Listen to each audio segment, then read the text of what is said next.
자, 오늘 데살로니가 전서 벌써 네 번째 시간인데요. 본문은 끝절인 한 절만 택했지만 내용은 사실 1절서부터 전부 포괄적으로 나눠야 될 내용들입니다. 그래서 먼저 첫 절인 1절을 한번 보도록 하죠. 형제들아 우리가 너희 가운데 들어간 것이, 여기 들어가다, 지난주 우리가 봤었죠. 에이소도스라는 말은 들어간다는 뜻이에요. 그런데 그 반대말은 뭐라고 했죠? 엑소도스, 나오다, 출애굽이라고 말씀을 드렸었습니다. 근데 그게 왜 이렇게 중요할까? 여러분, 나와야 새로운 곳으로 들어가게 돼 있습니다. 맞죠? 그러니까 엑소도스라는 말 속에는 어떤 의미가 포함되어 있는가 하면 길 밖에 새로운 길. 우리가 늘 살던 방식, 머물던 삶의 현장, 거기 있으면 새로운 길로 들어갈 수가 없습니다. 그 길에서 나와야 새로운 길로 들어갈 수가 있습니다. 그래서 사도 바울이 여기서 에이소도스라는 출애굽의 반대말을 사용한 것은 그들이 하나님의 복음을 가지고 길 없는 곳에, 데살로니가의 도시의 사람들이 지금 길을 모르잖아요. 참된 길이 무엇인지를 알지 못합니다. 그래서 그들이 복음을 가지고 들어갔어요. 그것이 에이소도스. 자, 그런데 사도 바울의 평생의 또 하나의 큰 주제가 뭐냐 하면 열매입니다. 그래서 그는 하반절에 이렇게 얘기를 하죠. 헛되지 않은 줄을 너희가 친히 아나니. 헛되다. 헛되다라는 말은 우리가 일반적으로 상식선에서 이해를 해도 충분히 알 수 있는 주제인데, 사실 이 주제는 사도 바울의 일생의 중요한 관심사였어요. 헛되다라는 말은 바울에게 어떤 의미인가?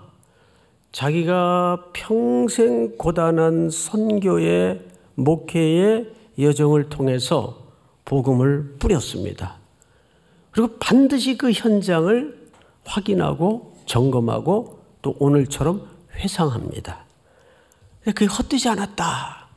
그러니까 헛되다라는 말은 내용도 없고 열매도 없다, 그 뜻이에요. 근데 정말 우리 인생이 그렇게 비참하게 평생 60, 70, 80을 참 험하게 살아냈는데 나중에 보니까 물 한 모금을 손에 쥔 것처럼 다 빠져나가 버리고 남는 것도 없고 열매도 없고 아무 내용도 없었다라고 평가가 된다면 얼마나 자괴감이 들고 비참하겠습니까? 근데 바울은 우리가 너희에게로, 즉 데살로니가 교회 성도들에게로 데살로니가 도시로 들어간 것이 돌아보니까, 점검을 해보니까, 확인을 해보니까 헛되지 않았다. 그리고 그것을 너희도 아는 바라 그랬어요. 그러니까 그것이 혼자 뿌듯해가지고 자화자찬하는 그런 인생이 아니라 다른 타인들도 인정해주고 기억해주고 아는 바다, 그 말이죠. 이것은 사도 바울의 일생의 주제입니다. 그래서 그는 복음을 뿌리고 선교의 수고를 아끼지 않고 지나간 자리를 반드시 편지를 통해서 사람을 보내서 확인하고 검증합니다. 이번에도 이제 해외 선교 마지막 일정인 일본에 저는 이제 그 오사카를 우리 대원들하고 같이 갔었습니다. 교회를 신방하는데 사이사이 간격이 멀고 텀이 길어요. 그래서 세 군데 돌아보는데 하루 종일 걸렸습니다. 밤늦도록까지. 그러면서 그 현장의 선교사님들이, 목회자들이 그냥 의례적인 인사가 아니라 진심으로 문자를 보내고 또 현장에서 이런 얘기를 해요. 많은 선교대원들이 1년에도 수차례 훑고 지나가지만 이렇게 20년 넘게 18년 동안 이렇게 오는데도 없고 그냥 와서 여느 교회는 그렇지 못한, 이건 뭐 제가 비교한 게 아니고 그분들의 표현이 그래요. 이런 교회가 없다는 거예요. 이런 교회가. 근데 표정들이 왜 그러세요? 제가 이번에 그 세 군데를 하루 종일 신방을 하면서 너무 감동을 받았어요. 물론 현장의 교회에 대해서도 감동을 받았지만 열매가 있더라고요. 20년을 또는 18년 동안을 대원들이 꾸준히 그렇게 선교 다니다가 결혼하고, 결혼해서 또 애 데리고 또 가고, 뭐 희한하다는 거예요. 그런데 그냥 와서 대충 주마간산 지나가듯 하는 게 아니라 어쩌면 그렇게 현장에 맞게 철저히 준비를 해오는지 처음 봤다는 거예요. 다른 지역에서도 연락이 오고. 참 담임 목사로서 행복하고 뿌듯하고 감동을 받았어요. 정말 칭찬할 만해요. 그런데 오늘 사도 바울이 사실은 그 얘기를 하는 거예요. 우리가 들어간 것이 헛되지 않았다. 열매가 있었다. 그 얘기를 하는 겁니다. 자, 그런데 2절을 주목해 보시면 이렇게 설명을 하죠. 너희가 아는 바와 같이 우리가 먼저 빌립보에서 고난과 능력을 당하였으나, 자, 이것은 당연히 데살로니가에 오기 전에 이들이 어디서 쫓겨왔습니까? 빌립보에서 건너왔어요. 그 빌립보에서 있었던 일을 회상 형식으로 얘기하는 겁니다. 우리 사도행전 16장을 한번 좀 띄워주실까요? 자, 이렇게 되어 있어요. 무리가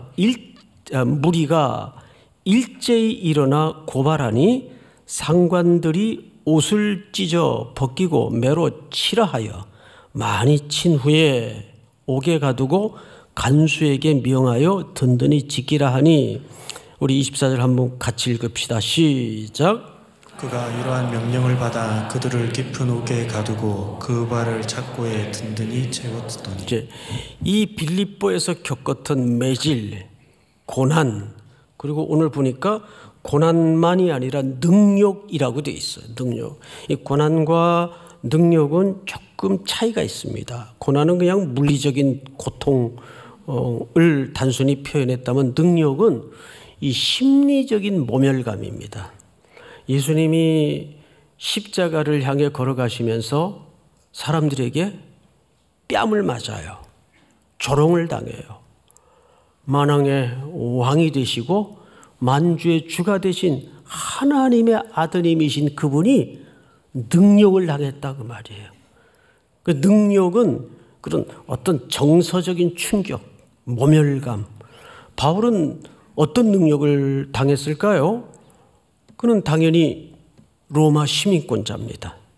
그런데 고발한 무리들이 로마 시민권자의 합당한 예우도 하지 않고 불법으로 체포를 하고 불법으로 고발을 하고 불법으로 신문을 해서 매질을 가했던 거죠.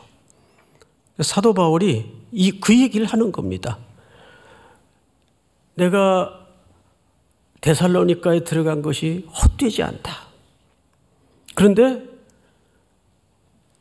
열매가 뭐냐 하면 2절에 이런 얘기를 해요. 너희가 아는 바와 같이 우리가 먼저 빌립보에서 고난과 능력을 당하였으나 우리 하나님을 어떻게 해요? 힘입어 그랬어요. 힘입어. 사실은 이 힘입어라는 말이 파레시아입니다. 파레시아. 파레시아를 한두 주 전에 설명을 드렸었죠. 자유로운 발언. 다시 말해서 말하고 싶은 것을, 어떤 진실을 숨기지 않고 전하는 용기 있는 태도를 얘기합니다. 이게 자유 발언이에요. 파레시아라는 말이 고대 헬라 말에는, 사도 바울이 여기 힘입어라는 표현에 파레시아라는 표현을 썼어요. 근데 이 힘입어라는 번역이 사실은 조금 어색합니다. 찾아보니까. 그냥 힘입어 하면 뭐에 의지하여 이런 표현 정도로밖에는 비춰지지 않은데, 이거를 원문에 파레시아라는 말에 조금 합당히 번역이 되려면 다른 번역 성경을 찾아봤어요. 그랬더니 어떻게 번역이 되어 있는가 하면, 일부 원문에 가깝게 번역한 성경은 이 힘입어를 담대하게라고 표현을 했어요.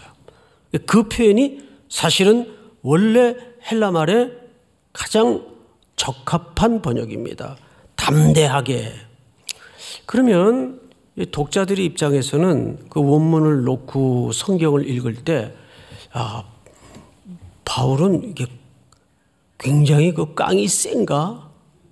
기질이 세게 태어났나? 아니요.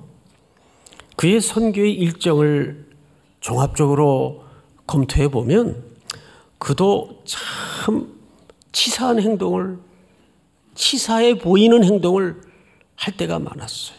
그리고 곳곳에서 두려워하여 떨며 또는 쫓기듯 성벽에 줄을 달아매 가지고 광주리에 도망가던 얘기를 해요. 그도 우리와 똑같이 두렵고 힘들고 위축될 때가 얼마나 많았겠어요.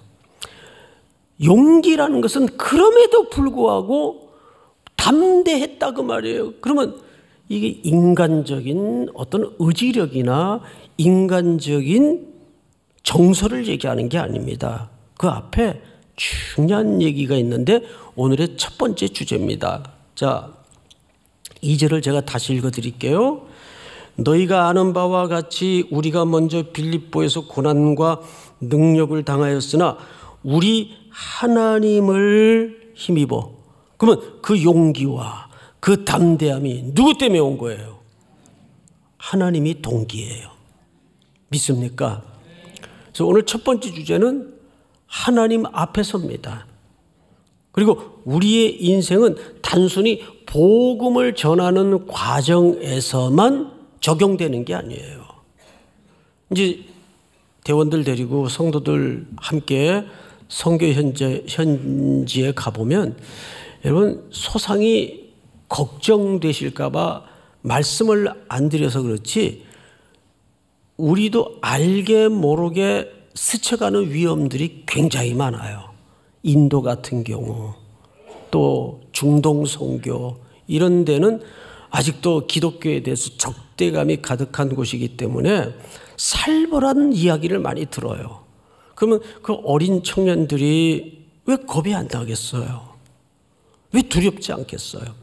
저도 이 아이들 데리고 다니다가 사고가 나면 어떡하나, 왜 걱정이 안 되겠어요? 그래도 두렵지만 걱정이 되지만 마음에 덜커덩 염려가 올라올 때가 있지만 전하고 가는 겁니다. 그것이 사람의 용기가 아니기 때문입니다. 동기가 누구라고요? 우리 하나님께서. 여러분들이 이것은 내 인생 전체에 걸친 적용점입니다. 우리가 이렇게 주일로 예배로 한 주를 시작하지만 또 한 주를 살아낼 스케줄을 가만히 헤아려 보면 얼마나 엄청난 일들이, 무거운 짐들이 많이 산적해 있습니까? 그걸 내 힘으로 헤쳐 나가려다 보면 겁밖에 나는 게 없어요. 두려움밖에 밀려오는 게 없어요. 근데 누구를 힘입어요? 하나님을 힘입어요. 그것이 성도들의 진짜 용기예요. 이번 한 주도 하나님을 힘입어서 그 마음의 돌덩어리처럼 얹어져 있는 것들을 헤쳐내고 뚫어내고 넘어서는 복이 있기를 축복합니다. 하나님 앞에서. 사도 바울도 로마 감옥에 두 번째 갇혔을 때 그 썼던 목회 서신에 해당하는 디모데서가 유작이 될 줄도 모른 채 글을 하나 남기는데 4장에 이런 글을 남겨요. 이제후로는 의로우신 재판장이 내게만 아니라 주의 나타나심을 사모하는 모든 자에게, 그 끝말에 하나님을 의로우신 재판장이라는 딱딱한 법정 용어를 사용합니다. 이유가 뭘까요? 그 사도 바울의 사형을 언도당한 로마 감옥의 투옥은 황제가 내린 판결이에요. 당시 로마 황제에게는 부칙이 하나 있었는데 모든 법률로부터 자유한다. 즉 신이란 얘기입니다. 신이 내린 판결을 누가 뒤집어요? 세상의 모든 권력이 들로부터 뒤집으려고 해도 뒤집을 수가 없어요. 번복이 안 돼요. 한 사람이 뒤집어요. 의로우신 재판장이 내게 주실 것이니 내게만 아니라 주의 나타나심을 사모하는 모든 자에게 도니라. 이 말은 무슨 의미일까요? 로마 황제의 보좌의 의미가 뭡니까? 통치, 심판, 영광이 모아진 자리입니다. 거기서 통치가 시작이 돼. 전 세계를 향한, 제국을 향한, 그리고 거기서 심판이 이루어집니다. 모든 땅의 영광은 그 보좌에게로 돌아옵니다. 거기서 내린 판결이에요. 신적인 존재인 로마의 황제가.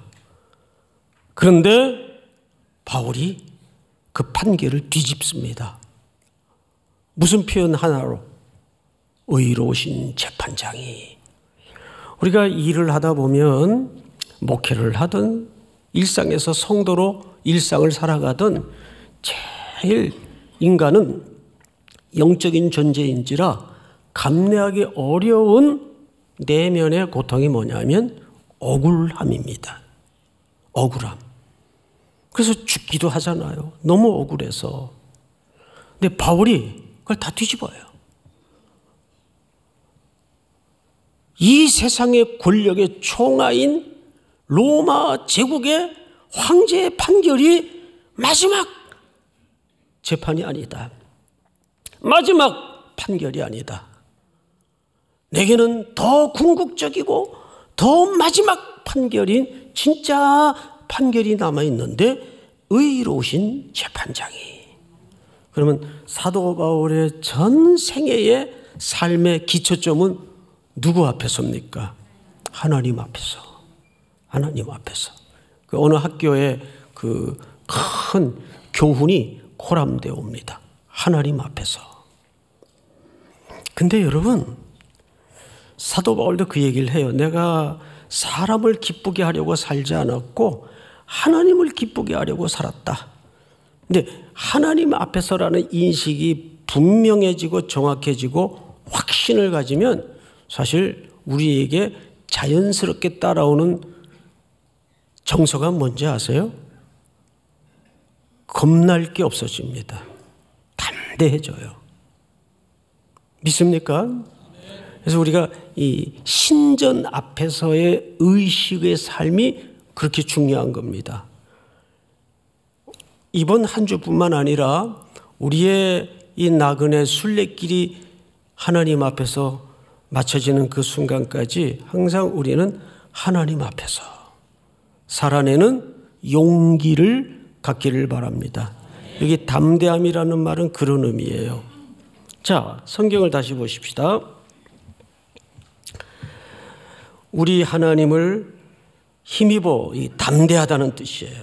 많은 싸움 중에 하나님의 복음을 너희에게 전하였다. 3절을 읽겠습니다. 우리의 권면은 간사함이나 부정해서 난 것이 아니요 속임수로 하는 것도 아니라. 여기 세 가지를 설명했어요. 우리들의 복음의 사역은 첫째, 간사. 이 간사라는 말은 삼일교회 간사를 얘기하는 게 아니고, 간사, 부정, 속임수는 결국 같은 얘기입니다. 같은 이야기의 다른 표현 정도로 이해하면 되는데, 핵심이 있어요. 핵심. 이익 때문에 성도들을 기만하지 않았다 그 말이에요. 이 말을 하게 된 데는 시대적 맥락이 있습니다. 지난주에도 잠깐 말씀을 드렸죠. 그 당시에는 거리에 소피스트들이 많았어요. 철학자들, 교사들이 많이 돌아다니면서 이런 긴 막대기 같은 거 들고 온갖 거룩한 폼을 다 갖추고, 또 그 당시에는 그런 분위기 때문에 수사학이 굉장히 발달을 했어요. 그래서 말을 청산유수처럼 달변으로 하는 사람들이 많았어요. 그리고 어디서 한 번도 듣도 보도 못한 아주 신통한 이야기들을 쫙 짜집게 해가지고 거리로 다니면서 사람들을 모아요. 그 사람들이 많이 모아야, 또 많이 모여야 뭐가 두둑해질까요? 예, 그 요를 받으니까 주머니가 두둑해지는 거예요. 그러니까 자꾸 말 속에 보탬이 일어나고 과장이 일어나고 거짓이 섞여지는 겁니다. 뭐 때문에? 이것 때문에. 근데 여러분, 시대적 양태는 달라도 이 본질은 똑같아요. 구약에도 보면 미가서 같은데 이런 표현을 했어요. 너희가, 그래서 선지자들을 얘기하는 거예요. 거짓 예언자들을 얘기하는 거예요. 너희가 입에 물 것을 주면 평강을 외치나 물 것을 주지 아니하면 저주를 하느니라. 뭐 비근한 예로 이렇게 얘기하는 겁니다. 좀 봉투 좀 이렇게 찔러주면 복 받을 겁니다. 올해 남편 승진할 겁니다. 하나님이 축복할 겁니다. 인간의 그 병든 샤머니즘적인 종교성을 악용해서 기만하는 거예요. 그런데 찔러주는 게 없어. 물 것을 주지 않아요. 그러니까 맨날 자자손손 이렇게 가난한 겁니다. 그러니까 애들이 자꾸 병이 들고 집안에 우환이 생기는 겁니다. 그 처음에는 흥칫뿡하다가 몇 번 들으면 정말 내가 하나님 앞에 저 선지자들에게 대접을 잘못해서 이렇게 좀 못 살게 되나, 일이 잘 안 되나, 저주를 받나, 그런 생각이 들겠어요, 안 들겠어요? 든단 말이에요. 당연히 들어요. 이게 이 시대, 그 구약의 시대뿐만이 아니에요. 이 바울이 복음을 전하던 시대에도 그런 거짓 교사들, 거짓 예언자들이 돌아다니면서 성도들을 기만했어요. 왜? 이것 때문에. 요즘은 마찬가지입니다. 요즘은 마찬가지예요. 인간의 본성은 바뀌지 않아요. 그래서 여러분, 우리가 성경에 기초한 건강한 신앙을 갖는 게 얼마나 중요한지 몰라요. 건강한 신앙의 프레임을 갖고 살면 그런 말도 안 되는 그런 헛된 말에 속을까요? 안 속을까요? 속을 수가 없죠. 저 사람 왜 성경에도 없는 얘기를 저렇게 하나? 이렇게 대번 알아듣게 되죠.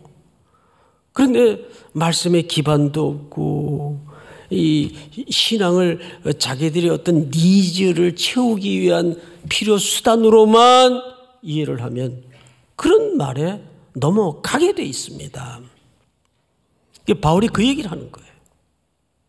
나는 우리의 권면은 간사함이나 부정함에서 난 것이 아니요 속임수로 나는 것도 아니라 이렇게 돼 있어요. 그리고 이제 4절을 한번 볼까요? 전체 4절을 한번 다 같이 시작. 오직 하나님께 옳게 여기심을 입어 복음을 위탁받았으니 우리가 이와 같이 말함은 사람을 기쁘게 하려 함이 아니요 오직 우리 마음을 감찰하시는 하나님을 기쁘게 하려 함이라. 아멘. 예레미야 11장 20절을 한번 볼까요? 이렇게 되어 있습니다. 공의로 판단하시며 사람의 마음을 감찰하시는 만군의 여호와여. 하나님은 사람의 나타난 행동을 먼저 보십니까? 마음의 동기를 먼저 보십니까? 마음의 동기, 심령을 감찰한다 그랬어요.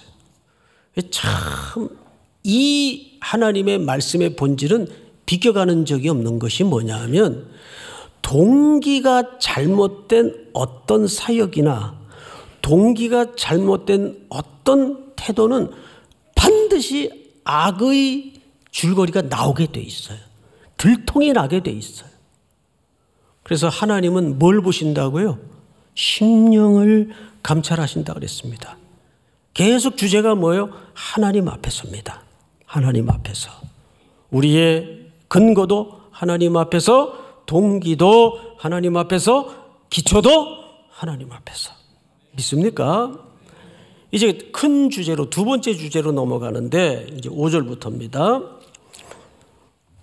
너희도 알거니와 우리가 아무 때에도 아첨하는 말이나, 여기 아첨이라는 말을 썼는데 아첨은 이 금전적 이익을 위해서라는 말이에요. 말로 사람들을 현혹시키는 겁니다. 아첨하는 말이나 탐심의 탈을 쓰지 아니한 것을, 여기 탐심도 탐욕을 숨기기 위해서 진실한 것처럼 가장하는 모든 것들을 얘기하는데 이것도 결국은 물질적인 이익을 위해서입니다. 그래서 아첨하는 말이나 탐심의 탈을 쓰지 아니한 것을 누가 증언하세요? 하나님이 증언하세요. 하나님이. 이 정도 고백할 수 있어야죠. 그런데 세 번째로 여기 세 가지를 얘기했어요. 첫째는 아첨의 말, 탐심의 탈. 그리고 세 번째가 뭐냐 하면 6절입니다. 또한 우리는 너희에게서든지 다른 이에게서든지 사람에게서는 영광을 구하지 아니하였노라. 여러분, 사람에게 영광을 구하는 건 과연 어떤 태도일까요? 이건 사회적 명예를 얻기 위한 것이나 또는 이 땅의 사람들에게 칭송과 영광을 받기 위한 모든 시도를 얘기합니다. 이것도 동기가 잘못된 거죠. 사도 바울이 좋은 말만 해가지고 사람들에게 박수를 받고 영광을 받는 일을 왜 못하겠어요? 그런데 오늘 아첨의 말이나 탐심의 탈을 쓰지 않았고, 세 번째는 사람에게서는 영광을 구하지 아니하였다. 그럼 오직 누구에게 영광을 구했다는 얘기일까요? 여기 영광이 뭘까요? 여러분 12절 오늘 본문을 보세요. 제가 읽겠습니다. 이는 너희를 부르사 자기 나라와 영광에 이르게 하시는 하나님께 합당히 행하게 하려 함이라. 그러니까 여러분, 하나님께 영광을 돌린다는 것은 우리의 모든 삶이 하나님께 합당한 삶을 순종하여 살아내는 걸 우리가 수사학적으로는 누구께 영광을 돌린다? 하나님께 영광을 돌린다라고 얘기하는 거예요. 그렇다면 우리의 전체 삶의 기초, 동기, 근거가 누구 앞에서 살아내야 될까요? 하나님 앞에서 살아내야 됩니다. 오늘 큰 주제는 하나님 앞에서입니다. 그런데 8절을 한번 볼까요? 8절 제가 읽겠습니다. 우리가 이같이 너희를 사모하여 하나님의 복음뿐 아니라 우리의 목숨까지도 너희에게 주기를 기뻐함은, 그 다음은 여러분들이 읽으십시다. 시작. 너희가 우리의 사랑하는 자 됨이라. 네, 바울이 그렇게 하나님 앞에서 하나님을 근거로, 하나님을 기초하여 하나님이 동기가 된 삶을 살았던 중요한 이유가 뭐냐면 그 성도들을 뭐 했기 때문이라고 소개하죠? 사랑했기 때문이다. 자, 여러분, 이 카테고리를 한번 깊이 묵상해 봤어요. 근데 만약에 여러분들이 정말 목숨을 내줄 만큼 사랑하는 사람이 어떤 일을 부탁하고 갔어요. 내가 꼭 돌아올 테니까 이 아이를 꼭 자네가 아버지처럼 좀 맡아주게. 그러면 그 아이를 맡은 그 사람이 부탁한 그 사람을 너무너무 사랑하는 관계였다면 잘 돌봐야 될까요? 막 살금살금 꼬집고 때려야 될까요? 잘 돌봐야죠. 사랑하는 사람이라면. 저는 이 신뢰를 어느 영국 정확히는 스코틀랜드 선교사님들 치마 입는 나라 있죠, 남자들이. 그분이 이제 스코틀랜드와 한국을 왔다 갔다 하면서 선교 사역을 하던 털보 선교사님인데, 애들이 학교에 이제 한국 학교를 한국에서 다녀야 되니까, 선교사님들이니까 이제 몇 달씩 스코틀랜드로 다녀오려면 그 아이를 한국의 누구에게인가 맡겨야 돼요. 근데 꼭 누구에게 맡기냐면 어느 여전도사님인데 정말 신뢰하고 사랑하는 사람이에요. 그런데 그분이 그 아이들을 맡아서 돌보는 모습을 제가 아르바이트 하면서 옆에서 지켜봤어요. 이 점자 번역을 하면서. 그분이 이렇게 시각이 어두운 분이에요. 근데 그 시각이 어두운 분에게 그 아이를 그 선교사님이 이렇게 맡기고 가시더라고요. 자기도 몸이 힘든데, 불편한데. 그럼에도 불구하고 맡기고 간 데는 그만한 뭐가 있었기 때문일까요? 신뢰. 그리고 그 아이를 맡아서 담은 몇 달이지만 돌보는 걸 보면 지나칠 정도로 아이들을 챙기고 돌보고, 그것도 애들이 셋인데 많아요. 그 당시에는. 그 아이를 돌보는 모습을 봤어요. 그러면 이 땅에 하나님의 잃어버린 자녀들을 지금 누구에게 맡겼을까요? 뭘 생각을 하세요? 우리들에게 맡겼지? 우리들에게 맡기지 않았어요.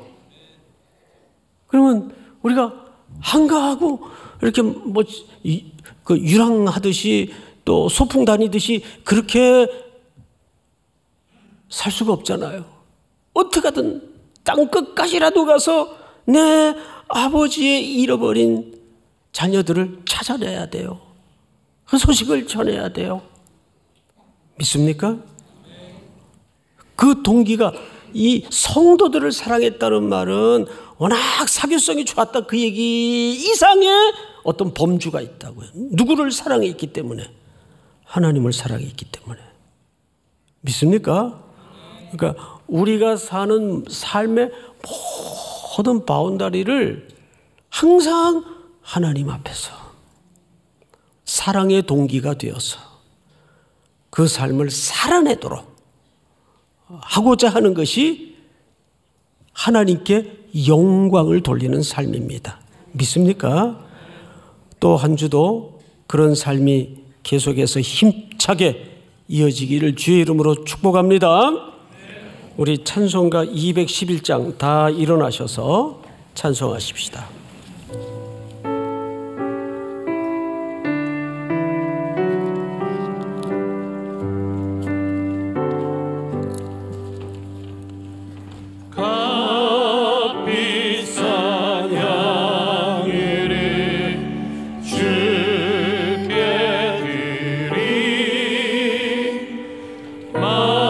막달라 마리아 오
오늘도 주신 말씀 앞에 또 한 주를 시작합니다.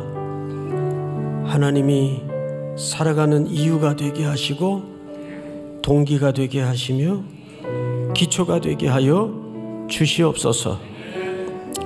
우리를 두렵게 하는, 힘들게 하는 수많은 산적한 크고 작은 산 앞에 하나님으로 인하여 담대하게 뛰어넘게 하시고 돌파하게 하시고 하나님이 맡겨놓은 복음과 수많은 영혼들을 붙들고 장차 하나님 앞에서 기수할 자의 마음처럼 살아낼 수 있도록 함께하여 주시옵소서.